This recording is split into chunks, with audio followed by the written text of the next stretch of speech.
reconnaissons déjà, parce que l'année dernière, vous aviez donné une conférence, mais qui était une conférence en visio. Donc, déjà, vous avez vu ici, en réel, ce que donne toute la gymnastique qu'il faut faire pour se retrouver en visio. Bon, c'est quelque chose. Bon.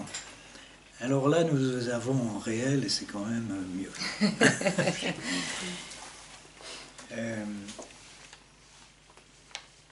Alors, vous aviez donné une conférence qui avait été très remarquée, parce que c'était sur Rahner. C'est bien ça? Voilà. Moi qui ai fait de la théologie, je crois que j'ai pas dépassé les 50 pages du traité fondamental, parce que c'est vraiment très difficile, je sais pas trop. Alors peut-être, je me dis là, peut-être qu'aujourd'hui, ça ira mieux. Pas sûr. Bon. Alors, vous lisez Balthazar, Claude, c'est pire. Oui, c'est ça, oui. Voilà. Bon. Alors, vous avez un DEA d'études slaves et un baccalauréat canonique de théologie. Vous êtes enseignante en langue dans le secondaire et chargée de cours en master Solidarité et Transition Durable à la FASE, F-A-2-S-E, de l'Institut catholique de Paris. Actuellement, vous faites une licence canonique de théologie dogmatique et fondamentale à la Catho. Vos domaines de recherche sont Karl Rahner, l'épistémologie, la théologie trinitaire. Et vous nous donnez une conférence qui a pour titre « Entre théologie trinitaire grecque et latine, pré- et post-nicéenne, quelle parenté patristique pour Karl Rahner ?» Merci, voilà le micro. Merci beaucoup, Claude. J'aurais dû actualiser les informations puisqu'elles sont de l'année dernière, mais ça sera pour le café de la fin. Oui, puis pour le volume des actes. Voilà. Voilà. Alors, j'ai de grands scrupules à passer après Cathy. Et puis à passer en dernier. On dit souvent qu'on garde le meilleur pour la fin, mais je crains que ce ne soit pas vrai aujourd'hui. Je demande donc toute votre bienveillance. Merci Claude de m'accueillir donc pour la deuxième année consécutive, mais cette fois en présentiel, c'est quand même bien plus agréable. Alors je ne suis pas patrologue, mais je vais essayer aujourd'hui de vous parler de la question du rapport de Karl Rahner aux sources patristiques, et cette question est épineuse. Plus épineuse qu'il n'y paraît, car Rahner cite très rarement ses sources de manière explicite, quoique les parentés sautent aux yeux d'un point de vue théologique. On aurait pu l'aborder par le thème du Sacré-Cœur de Jésus, qui fut l'objet de sa thèse en théologie, intitulée Elatere Christi, une sorte de recension des écrits théologiques patristiques et médiévaux sur le sujet, ou encore par celui du péché. À noter que cette thèse, Elatere Christi, n'est pas encore traduite en français, mais a été publiée chez Herder dans les œuvres complètes de Karl Rahner en allemand. On aurait pu explorer aussi l'un ou l'autre article de Michel Fédoux, notamment sur Rahner, Balthazar et Origène. Mais il a fallu opérer des choix. C'est par le prisme des lunettes d'un commentateur francophone contemporain de Rahner, le bénédictin Guylain Lafont, dans son ouvrage « Peut-on connaître Dieu en Jésus-Christ ?», que je tenterai de répondre, et ce de manière très large et très panoramique, mais dans le domaine de la théologie trinitaire, à cette question. Je vais essayer de parler très vite pour tenir le temps, donc restez avec moi.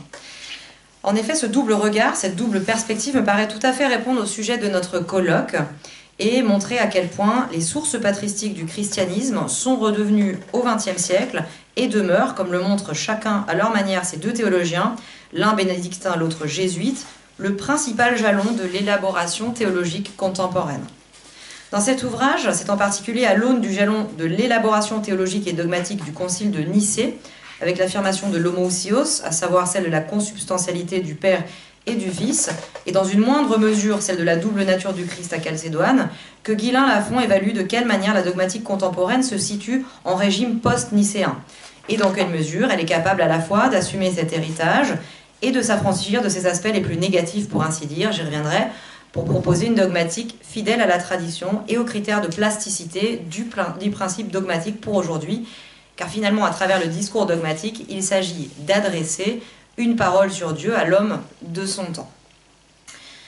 L'ouvrage « Peut-on connaître Dieu en Jésus-Christ » du théologien bénédictin, paru en 69, qui comprend la première critique d'une partie de la théologie trinitaire de Rahner en français, recouvrant tout un chapitre, nous permet d'avoir une idée de la perception immédiate et contemporaine par un père de Rahner, alors qu'il est en pleine activité théologique et déjà un théologien très renommé, d'autant plus après le Concile Vatican II, auquel il a participé comme Peritus. Cet ouvrage cherche à explorer, à comprendre l'articulation historique et théologique entre deux aspects selon lesquels la tradition théologique a perçu et conçu, admis ou pensé la Trinité, à savoir d'une part la Trinité immanente, Dieu en soi ou pour soi, d'autre part la Trinité dite à tort économique. On devrait plutôt dire la Trinité telle qu'elle agit ou telle qu'elle se manifeste dans l'économie du salut. Dieu vers nous, la Trinité économique, pour parler de façon triviale, Dieu vers nous communiqué dans la révélation et les Écritures. Lafon constate à travers un parcours théologique allant de Grégoire de Nice, le dernier des Cappadociens, à saint Thomas d'Aquin, en passant par saint Augustin, que si la définition dogmatique de Nicée était une nécessité dans le contexte historique et culturel de puissantes controverses théologiques contemporaines au premier concile œcuménique, et qu'elle conserve toute sa validité dogmatique, elle n'en a pas moins mis à mal une certaine articulation entre ces deux aspects de la Trinité tels que nous la concevons, ceci ayant pour conséquence une séparation conceptuelle aggravée au fil du temps entre la Trinité telle qu'elle se manifeste à nous dans l'histoire, à travers la révélation, les Écritures, les missions divines, dans l'expérience, et une Trinité immanente considérée comme inaccessible à tout langage et à tout mode de connaissance humaine, au risque d'en rester à un certain apophatisme, comme en témoignait déjà une certaine tradition orientale antérieure, mais qui parvenait malgré tout à tenir l'intuition de cette connexion grâce à un appui solide sur l'aspect économique.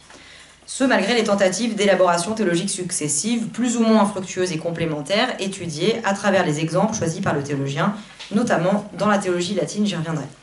C'est avec l'étude de l'esquisse trinitaire systématique de Rahner que Lafon choisit de confronter son constat théologique, afin de formuler ensuite une proposition dogmatique personnelle en matière trinitaire, qui intègre davantage une théologie de la croix et du mystère pascal, pour combler ce qu'elle considère être un déficit chez Rahner, dont la théologie trinitaire semble toute centrée sur l'événement d'incarnation. Quels sont les aspects négatifs de l'héritage nicéen selon Lafon ?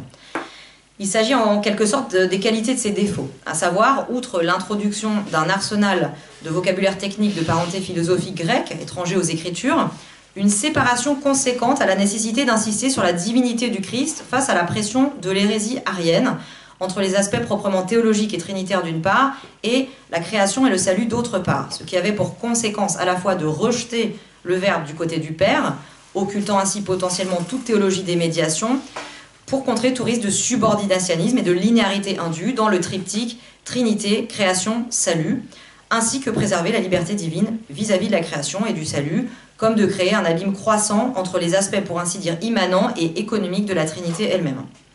Si Lafon reproche à Rahner d'être quasiment pré-nicéen dans ce qu'il estimait de sa confusion entre les aspects théologiques et économiques, et une insistance démesurée sur l'économie du salut, et donc affirme l'ambiguïté du cas rahnérien dans la tradition post-nicéenne, c'est d'une manière différente de celle des pré-nicéens. Lafon considère que Rahner est tombé dans l'extrême inverse par rapport à la séparation induite à la suite de l'homoousios nicéen, avec l'identité qu'il pose dans le Grundaxiome. Ce n'est plus le triptyque Trinité, création, salut qui est en cause, selon le bénédictin, mais le triptyque théologie, christologie, anthropologie. Rahner serait donc allé trop loin dans sa tentative de rapprochement entre théologie et économie. Lafon procède en 3 temps. Il propose d'abord un panorama chronologique de l'élaboration trinitaire post-nicéenne depuis les pères grecs jusqu'à Thomas en passant par saint Augustin. Élaboration qui a comme fil rouge l'homoousios nicéen. Il est décrit les tentatives successives d'élaboration théologique sur la Trinité, allant d'un apophatisme radical, puis plus mesuré, mais non dénué d'une connexion intuitive des aspects économiques et immanents chez les pères grecs, jusqu'à une tentative d'élaboration trinitaire qui passe par le recours à la philosophie du langage, quoique ce terme semble anachronique, et à l'élaboration d'un analogone psychologique recourant aux catégories de la psychologie humaine pour avoir accès de façon analogique à la Trinité chez Augustin, jusqu'à ce qui apparaît chez Lafon comme le couronnement de l'effort d'élaboration théologique en matière trinitaire avec la finesse et la minutie de la proposition de Thomas, appliquant le principe tant invoqué par l'auteur de redoublement du langage. Dans une deuxième partie, Lafon prend l'exemple de l'esquisse trinitaire rahnérienne et de son principe d'équivalence entre trinité immanente et trinité économique, comme élaboration théologique contemporaine à interroger sur les aspects déjà mentionnés. Intégration de l'homoousios nicéen, capacité à réarticuler trinité immanente et trinité économique, de manière équilibrée dans la perspective d'une nouvelle proposition dogmatique. On pourrait formuler doublement la question posée dans ce chapitre par Lafon. Le Grundaxiom ranérien est-il valide en contexte post-nicéen? Et la proposition qu'il cristallise est-elle satisfaisante pour aujourd'hui? Autrement dit, la proposition de Rahner remplit-elle le double critère d'intégration de la tradition théologique et dogmatique, tout en renouvelant le principe dogmatique de façon convaincante et fondée pour aujourd'hui? Dans une dernière partie, Lafon formulera sa propre ébauche de proposition, qui n'est pas notre propos ici. La thèse fondamentale de Rahner est manifestement d'une grande radicalité en posant une identité entre trinité immanente et trinité économique. En réalité, la trinité, comme je l'ai dit, telle qu'elle se manifeste dans un agir dans l'histoire et le domaine de l'économie. En effet, comment pourrait-il y avoir une identité totale, préservant la liberté absolue de Dieu, entre Dieu tel qu'il se manifeste et Dieu en lui-même, compte tenu du fait que nous n'avons de Dieu qu'une connaissance humaine, historique et catégoriale liée à notre condition de créature, et que seul le salut en Christ, par grâce, devrait nous permettre d'accéder à une connaissance totale de Dieu dans la vision béatifique, et encore, probablement dans sa dimension mystérique essentielle, si l'on en croit l'interprétation théologique de Karl Rahner. Sa thèse vise à rapprocher les conceptions théologiques de la Trinité en soi et vers le monde, et elle est réconciliée en donnant plus de poids à l'insertion de la Trinité dans l'histoire du salut. Elle présente l'inconvénient de prêter le flanc à de nombreuses mésinterprétations et critiques, notamment dans le sens d'une survalorisation des aspects anthropologiques et transcendantaux, dans la prise en compte des conditions de possibilité a priori de la perspective transcendantale, et d'une relativisation supposée de la transcendance de Dieu. Elle présente l'avantage de revenir à une conception pré-augustinienne, plus orientale, prenant davantage en compte les Écritures, sans tomber pour autant jamais dans le biblicisme, pour ne pas en rester un discours trop conceptuel de la Trinité. Une théologie plus ascendante, prenant en compte l'expérience de l'homme dans sa relation à la Trinité. Cela a pour effet, pour le croyant, de prendre conscience que la Trinité avec laquelle il est en relation dans sa vie, dans sa prière, est bien la Trinité telle qu'elle est en elle-même, non pas son simple reflet ou une apparence, et que cette Trinité est différenciée dans son unité par la distinction des personnes et les types de relations que chacune des trois entretient avec lui. Ainsi seulement, l'action transformante de type ontologique de la Trinité dans sa vie pourra-t-elle être efficace. Je ne retiendrai que 3 points faute de temps pour m'interroger sur la parenté entre Rahner et les pères, notamment à travers l'analyse de Lafon. La situation de Rahner dans la tradition théologique, la question du langage trinitaire rahnérien, enfin l'aporie d'une désignation universelle des personnes selon Rahner, et les avantages et limites de la théorie psychologique latine classique. Dans son étude critique de l'esquisse trinitaire rahnérienne, portant d'abord sur le langage, puis sur le contenu de la théologie trinitaire qu'il sous-tend, Lafon pose la question à laquelle elle cherche à répondre. Quelle est la parenté et les différences entre Rahner et la tradition pré-nicéenne? Autrement dit, au vu des exposés qui constituent les précédents chapitres de l'ouvrage, la théologie de Rahner étant difficile par le caractère inhabituel des termes qu'il emploie et son mode d'expression à comparer à la tradition qui le précède, peut-on malgré tout, et comme le veut la tradition de la réflexion théologique, situer la théologie rahnérienne à l'aune de l'affirmation dogmatique nicéenne? Et finalement, Rahner, théologien du XXe siècle, parvient-il à intégrer l'homoousios nicéen tout en préservant l'unité entre Trinité immanente et Trinité de l'économie du salut, tout en prenant de la distance par rapport à la théologie augustinienne? Ou en reste-t-il au stade d'une théologie patristique grecque qui ne parvenait pas, malgré l'intuition d'une connexion, à tenir l'articulation satisfaisante des deux, en raison d'un apophatisme assumé, se trouvant dans l'impossibilité d'aller plus loin dans l'élaboration d'un langage trinitaire approprié pour tenter de penser et d'approcher théologiquement le mystère? Le dominicain Bonino, Serge Thomas Bonino, s'attaque au présupposé selon lui erroné de Rahner, à savoir une opposition qui serait donc erronée entre deux approches, l'une grecque, l'autre latine, du mystère de Dieu, soit à partir des personnes ou de la nature commune. Selon lui, la distinction n'est pas géographique mais historique. Il s'agit plutôt d'une conception anté-nicéenne ou post-nicéenne. En cela, Bonino rejoindrait Lafon, à ceci près que Lafon semble osciller entre la parenté grecque pré-nicéenne et la parenté grecque de la théologie trinitaire rahnérienne, avec une teinte d'augustinisme assez confuse, mais à son crédit, il faut reconnaître le rapport assez ambigu de Rahner à la tradition augustinienne. Or, nous rappelle le dominicain, ce sont les hérésies, en particulier l'arianisme, qui ont mis en danger la théologie grecque, rendant manifeste le risque de subordinationnisme du Fils au Père en raison de l'explication de l'unité des trois par la seule monarchie du Père. C'est ce qui sera d'ailleurs reproché à Rahner, ce qui explique la mise en avant ultérieure par l'Église de la substance divine pour garantir l'unité en Dieu. Mais revenons à Lafon. Dès les premières lignes de l'étude critique, Lafon prend soin de souligner la grande parenté entre Rahner et la pensée grecque. Mais il établit néanmoins très vite les différences essentielles qui existent entre Rahner et cette tradition que nous pouvons résumer comme suit. D'abord, Rahner préfère, dans une perspective économique, la formule de Trinité tout entière à celle prénicéenne relative au seul logos, quoique Lafon souligne le parallèle entre le Grundaxiom et l'articulation entre logos prophorikos, exprimé du sein du Père vers nous, et logos endiathetos, le logos dans le sein du Père, vers le Père. Dans les deux cas, il existe une double notion de la Trinité comme du logos, la Trinité économique et le logos prophorikos étant les premiers connus par l'homme a posteriori, permettant de remonter au Père, et inversement, la réflexion peut procéder à partir du Père sans origine. Ce parallèle est en effet frappant, mais on ne peut laisser de côté la différence fondamentale qui consiste à adopter une approche trinitaire en lieu et place du logos. Ensuite, Lafond note une deuxième différence entre Rahner et les Grecs. Malgré l'ordre assumé de l'autocommunication divine, Rahner ne reprend pas la linéarité totale des Grecs que les Grecs affirment entre Trinité, création et salut, considérant le verbe uniquement comme médiation. L'immanence de la Trinité immanente est absolue chez Rahner. Il n'y a pas de trace de subordinationnisme. Certes, l'ordre de l'économie suit nécessairement l'ordre de la Trinité immanente, et le Père s'exprime nécessairement par son verbe et dans l'esprit si volonté de s'exprimer et de se communiquer il y a dans l'économie, mais la liberté de la création et du salut reste entière. Enfin, une troisième différence que Lafond relève entre Rahner et les pères grecs, qui consiste dans la conception rahnérienne du mystère et de l'incompréhensibilité divine. Si chez les Grecs prénicéens, l'incompréhensibilité de Dieu Trinité, exprimée pour ainsi dire à travers l'apophase et le silence, est totale, car elle s'étend du Père au Fils et à l'Esprit, ce qui est difficilement compatible avec l'affirmation de Nicée, chez Rahner, une connaissance réelle, quoique jamais totale dans le sens d'un dévoilement du mystère, est possible, en partie grâce au double mode de communication de Dieu dans l'incarnation et la mission de l'Esprit, d'une part, et d'autre part, parce que même dans la vision béatifique, considérée comme l'union à Dieu dans sa connaissance absolue, la connaissance du mystère est totale, mais elle est connaissance du mystère tel qu'il est, c'est-à-dire dans son incompréhensibilité essentielle. Une incompréhensibilité qui ne devra en aucun cas être considérée ni comme un attribut de Dieu, ni comme négative, ou comme une limitation liée à la condition humaine, mais plutôt comme une manifestation de la condition de possibilité gracieuse de l'ouverture de l'homme au mystère trinitaire et donc du dialogue permanent entre Dieu et l'homme.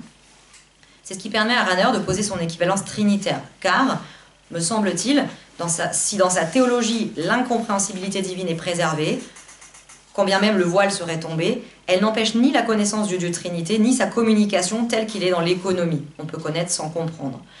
Or, affirme justement Lafond, il n'y a pas de lien thématiquement possible entre théologie et économie si on récuse toute connaissance propre, si éloignée soit-elle du mystère trinitaire en lui-même.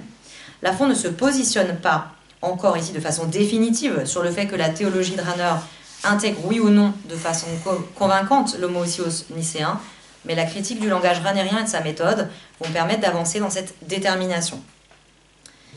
Un grief récurrent et virulent de Lafond envers Rahner est celui de l'absence et du refus de redoublement du langage dans sa théologie trinitaire, voire le fait que Rahner y recourt de façon inconsciente ou involontaire. Une autre salve de reproches consiste à affirmer qu'il existe dans la théologie trinitaire rahnérienne une confusion entre les registres différents qui se traduit par un manque de précision et de justification du langage, un refus de positionnement et de redite vis-à-vis de l'élaboration théologique qui le précède, en particulier patristique, ou encore un déficit en termes de dialectique et d'analogie de la foi. Le premier grief s'exprime particulièrement au sujet du concept de mode de subsistance, préféré par Rahner, et élaboré en lieu et place de celui, parce qu'ayant évolué de façon trop éloignée par rapport à sa première acception trinitaire nicéenne, de personne. Il concerne aussi la divine communication de soi du Père. Lafond rappelle le fondement de ce concept chez Rahner, je cite, « L'ordre d'origine, considéré dans son effusion à partir du Père, est essentiel à la conception des modes de subsistance, qui est autant un mode hypostatique qu'un mode de subsistance de l'unité divine. » Selon Lafond, à la manière de la théologie post-nicéenne des Cappadociens, la théologie de Rahner présente le défaut d'utiliser deux types de langage différents dans la description des modes de subsistance. D'une part, un langage descriptif et statique, signifiant, pour illustrer la distinction, la propriété de l'hypostase. Dieu en soi, sujet de toute opération ad extra, ou l'essence divine concrètement signifiée, qui est origine de médiation à l'intérieur de soi et s'exprime, qui est exprimée et reçue, et au sein duquel se distinguent trois modes de subsistance, et d'autre part l'ordre irréversible existant entre les hypostases, c'est-à-dire la divinité abstraitement signifiée à travers une double communication dynamique de l'ordre d'une opération immanente à partir du Père. Or, selon le bénédictin, Rahner a reproduit la double perspective trinitaire de Grégoire de Nice, à savoir l'une à partir de l'essence, l'autre à partir du Père, sachant que chez les Grecs, Lafond considère cette dualité comme irréductible. Lafond considère que le problème consiste dans l'emploi par Rahner de l'expression « mode de subsistance » dans deux contextes différents, à la fois dans le sens d'une triple modalité personnelle de l'essence divine et dans le sens de la primauté du Père à partir de qui l'on considère l'essence divine, deux perspectives irréductibles l'une à l'autre. La question peut être posée ainsi. Comment Rahner relie-t-il la triple modalité de l'essence et l'ordre des processions à partir du Père? Le bénédictin considère que c'est dans le fait de tenir ensemble ces deux perspectives, et non dans ce qu'on comprend qu'il considère être leur juxtaposition, que se joue l'homoousios nicéen, car il s'agit de dire à la fois la parfaite consubstantialité des hypostases et la situation de principe qui revient à l'hypostase du Père. Ce que Lafon critique négativement chez Rahner, c'est donc pas de proposer une double perspective, mais c'est d'une part de ne pas suffisamment rendre compte de son articulation, d'autre part de se croire et de se vouloir dans la perspective grecque, afin de faire l'économie d'une critique du langage trinitaire. Cette économie de la critique du langage trinitaire revient de façon récurrente. On a vu la mise à l'écart dont fait l'objet la tentative d'élaboration augustinienne par Rahner, selon le théologien bénédictin. On pourrait encore citer comme exemple la confusion dans l'emprunt par Rahner, selon Lafon, tantôt du vocabulaire de l'ordre de la relation, dont il ne justifie jamais l'emploi, et qu'il prend pour acquis aux grandes dames du bénédictin, tantôt du vocabulaire de la communication, apparenté à la sensibilité théologique trinitaire et grecque, dont se réclamerait Rahner. Lafon critique chez Rahner le fait que n'existe plus entre trinité immanente et trinité économique la distinction consistant dans la limitation de la médiation de l'histoire, de la modalité créée dans l'économie. Dieu se communique absolument. Dans ce contexte, une inversion de la perspective se doit d'être opérée pour remonter à la trinité immanente, et pour cela, les termes en présence devraient être définis. Or, c'est là que Rahner introduit le vocabulaire de l'ordre de la relation dans celui de la communication. Cette dernière observation du théologien traduit l'ambiguïté insoluble qu'il perçoit dans les affirmations de Rahner. Je cite, « Enfin, comment cette intervention nécessaire de la relation laisse-t-elle subsister une perspective dans laquelle Dieu s'identifie au Père, source de toute la réalité trinitaire, personnes et essences ?» Le bénédictin considère qu'il convient de ne pas reproduire les erreurs prénicéennes et que les exigences issues de l'homoousios impliquent une meilleure articulation des deux perspectives, éventuellement à l'aide d'une élaboration du langage, passant par une définition très précise des termes employés, dans une démarche de type augustinien, voire thomasien, sur laquelle l'auteur se penche longuement. Il porte un jugement très sévère sur Rahner en se demandant si ce déficit qu'il qualifie de technique, en termes de langage trinitaire, ne va pas jusqu'à remettre en question la validité de toute l'esquisse trinitaire ranérienne, car d'après lui, Rahner n'a pas honoré l'exigence de conciliation des perspectives exigées en régime post-nicéen. Le théologien considère que puisque cette nécessité de dualité de langage n'a pas été honorée et que le questionnement théologique n'est par conséquent pas allé assez loin, Rahner échoue dans son effort pour nous offrir une théologie renouvelée de la Trinité immanente.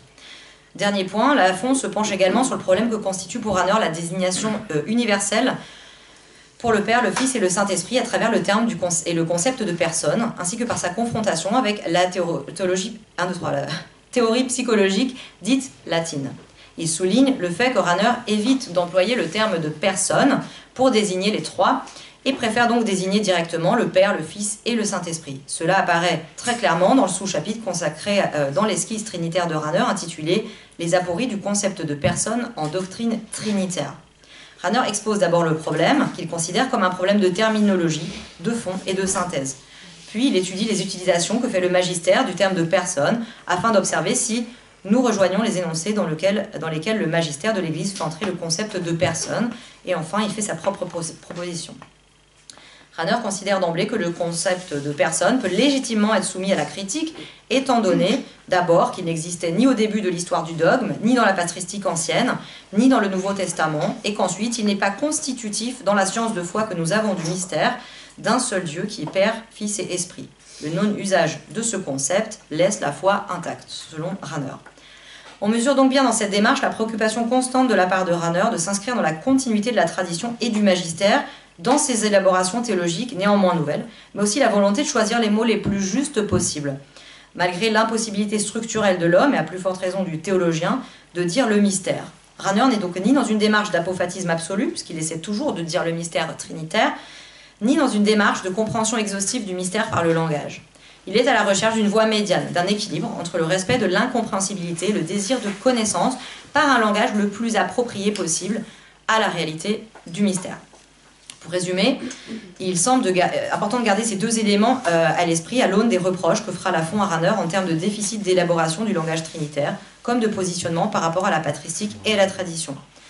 Rahner, si on se fie à son esquisse, se montre toujours soucieux du choix du vocabulaire le plus ajusté possible pour essayer de dire le mystère trinitaire. Et s'il émet une critique sur le vocabulaire existant, et toujours employé, comme le terme de personne, c'est justement parce qu'il n'en trouve de fondement ni dans l'écriture, ni dans la tradition la plus ancienne de l'Église. Lafon rend compte de façon très synthétique, voire quelque peu réductrice, du fait de l'effort pédagogique manifeste et dans un langage simplifié du double problème soulevé par Rahner, à savoir d'une part le fait qu'il est problématique d'utiliser un terme universel au pluriel pour qualifier ou nommer chacune des personnes de la Trinité, car rien en elle est soumis au nombre, en vertu à la fois de l'identité et de la distinction. D'autre part, le bénédictin soulève le second aspect du problème pointé par Rahner, à savoir le fait que le terme de personne a beaucoup évolué depuis les premiers conciles et qu'il désigne aujourd'hui davantage un sujet conscient et individuel, libre d'opération, qu'une personnalité. Or, cette définition ne convient pas pour désigner la Trinité, car ces éléments ne sont pas distincts en Dieu, même s'ils sont possédés par chacune des trois, selon une modalité propre, comme l'écrit Rahner lui-même. Avant de passer aux propositions de Rahner, Lafon reprend fidèlement une remarque de Rahner, à savoir qu'il n'est pas question pour le théologien de remettre en cause un terme consacré par la tradition du magistère au fil du temps, ou d'en remettre en cause l'usage, car il faut bien dire quelque chose quand même, aussi imparfait le terme soit-il. Il s'agit de proposer en théologie un langage plus approprié, afin d'attirer l'attention sur les dangers qui peuvent en découler et d'éviter toute méprise en doctrine trinitaire, en ne confondant pas l'usage courant d'un terme avec son usage théologique. L'essentiel de la proposition rahnérienne réside dans l'expression de trois modes de subsistance, et nous savons, comme le savait Rahner lui-même, à quelles accusations modalistes il se risquait en avançant une telle expression. Lafon restitue, non sans étudier tour à tour les deux termes consécutifs de l'expression, très fidèlement et logiquement la démonstration de Rahner à ce sujet. Pour finir au sujet du concept de personne, Lafon précise qu'il ne s'agit pas, selon Rahner, de revenir à une perspective latine, selon l'essence, car ces modes de subsistance conservent un certain ordre à partir du Père sans principe, médiation intérieure, dont procèdent respectivement, par génération et par spiration, les modes de subsistance que sont le Fils et l'Esprit. Pour conclure son exposé de l'esquisse trinitaire rahnérienne, le théologien bénédictin se penche sur la confrontation de la théologie rahnérienne avec la théorie psychologique dite latine. On sait l'ambiguïté du rapport de la théologie rahnérienne avec cette... on sait l'ambiguïté, oui, du rapport de Rahner à cette théologie originairement augustinienne, puisque son traitement est bien différent de l'esquisse trinitaire au traité fondamental de la foi. Et que si Rahner a tendance à en reconnaître les avantages et les apports conceptuels, philosophiques et langagiers, il s'en inspire d'une certaine façon lorsqu'il élabore le quadruple diptyque d'anthropologie transcendantale qui constitue le cadre conceptuel de conditions de réception par l'homme de la révélation. Lafon lui-même relève une forme de malaise dans ce rapport de Rahner à la théorie psychologique latine, même si l'interrogation ne porte pas sur les mêmes aspects que sur ceux que nous venons de relever. Il exprime d'ailleurs l'ambivalence rahnérienne avec beaucoup de subtilité. Lafon rapporte de façon très succincte et non exhaustive par rapport au texte de Rahner les deux réserves principales émises par Rahner quant à la théorie psychologique. D'une part, il existe une limite épistémologique qui veut que cette théorie ne saurait expliquer ni le pourquoi ni le comment de l'aboutissement de l'activité psychologique à trois modes de subsistance distincts en Dieu, et il y aurait une sorte de circularité de la théorie psychologique appliquée à Dieu. C'est-à-dire, ce n'est pas parce que le Verbe constitue la connaissance que le Père connaît, mais c'est parce qu'il connaît qu'il exprime le Verbe, contrairement au sujet fini dans sa vie spirituelle. Il y a donc un cercle auquel se condamne une telle méthode selon Rahner. La seconde réserve de Rahner concerne le fait que la théorie psychologique semble occulter la source de notre connaissance de la Trinité, à savoir la Trinité dans l'économie du salut, dans notre histoire, avec le risque de ne constituer qu'une spéculation de l'ordre de la psychologie métaphysique sur la Trinité immanente, coupée de l'économie. Lafon souligne que Rahner met rapidement un terme à cette inquiétude, du fait que l'économie du salut conduit à la connaissance des catégories de vérité et d'amour. Lafon conclut ainsi son étude sur ce point. Au total, il semble que Rahner accepte volontiers une référence à la psychologie humaine comme manifestation de la vie intérieure de Dieu, mais cette référence devrait être située dans une perspective plus vaste et ne devrait pas inclure la prétention d'une pleine justification rationnelle de la processio ad modum operati. Pour conclure, et je vous libère, on serait bien en peine, à l'issue de notre exposé, de faire entrer Rahner dans telle ou telle école, tradition ou époque patristique. On a voulu montrer la multiplicité et la diversité des influences patristiques de Rahner en essayant de les percevoir à travers sa théologie trinitaire. Il reste difficile à situer. Nous rejoignons en cela ses commentateurs, et ce point explique pour une très large mesure leur incapacité à le cerner ou à dialoguer sur un même plan avec lui. Rahner ne se réclame pas d'une tradition en particulier. On aurait envie de le dire grec, notamment en raison de sa préférence pour une théologie des processions à partir du Père sans origine, mais il reste très marqué par saint Augustin, même de façon ambiguë, et on l'a vu à propos de la théorie psychologique ou vestige trinitaire. Ranéan n'est ni latin ni grec. Il est en revanche bien post-nicéen. C'est toute la place qu'il donne au sujet. En revanche, sa compréhension positive du mystère comme interface entre Dieu, dans le paradoxe de son infinie distance et de son absolue proximité, ensemble manifestés dans l'histoire, et de l'ouverture totale de l'homme à son mystère, et tout le volet d'anthropologie transcendantale qui font de sa théologie une théologie non seulement héritière de ses sources, mais une théologie qui les renouvelle, en nous offrant des perspectives théologiques et des outils pour penser et vivre le mystère aujourd'hui. Merci beaucoup.